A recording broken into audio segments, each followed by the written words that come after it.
This very specifically, NATO. We are now officially in the most dangerous part of the war in Ukraine, and you're seeing it in action this afternoon. This afternoon, NATO, and I say this very specifically, NATO and Ukrainian forces launched a surprise attack inside mainland Russia in the area of Belgorod. Now, this is an area that is pre-war Russia. Like, this is not an area that they're currently fighting over. No, this has long been Russian territory. So this is the moment when Ukrainian forces shot up a civilian driving a car and then launched attacks on residential buildings. You can see here, this car driving down the road. This is a civilian driving down the road. And you can see, do we have the video? Nope, that's not it. Nope. That's not a civilian. Nope.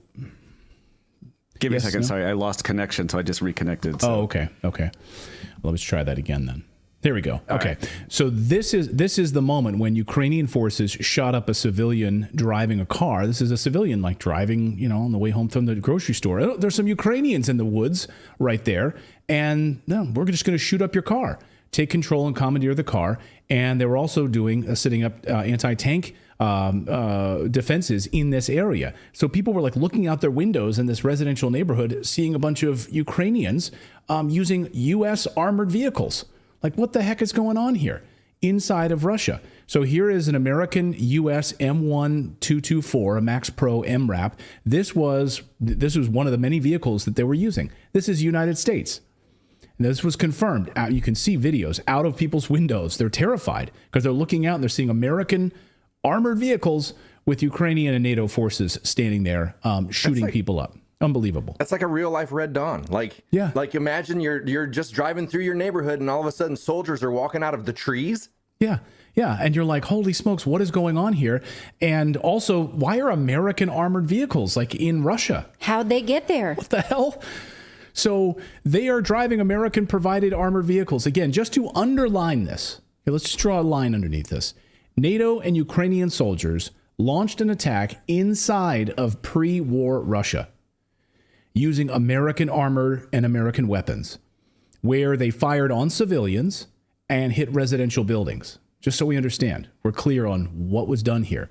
Imagine if Russia were caught doing that in Virginia. Like David just brought up Red Dawn, like Wolverines. Like, can you imagine, like, hey, this outside of Charlottesville, Virginia this afternoon, 39 Russians showed up with tanks and armored vehicles.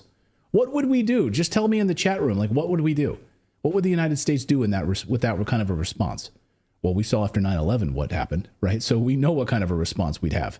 Endless war on the Middle East. Is that what you're going for? I was going to say, we'd attack Kazakhstan.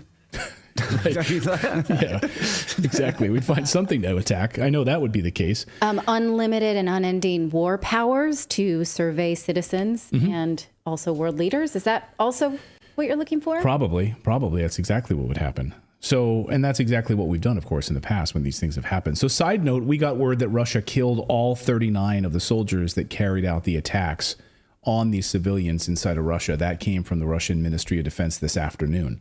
So that is a bit of breaking news. Now, a United Nations spokesperson a few minutes ago, when asked about it by a reporter, said, this is the first I'm hearing of this. I don't know anything about this. Really?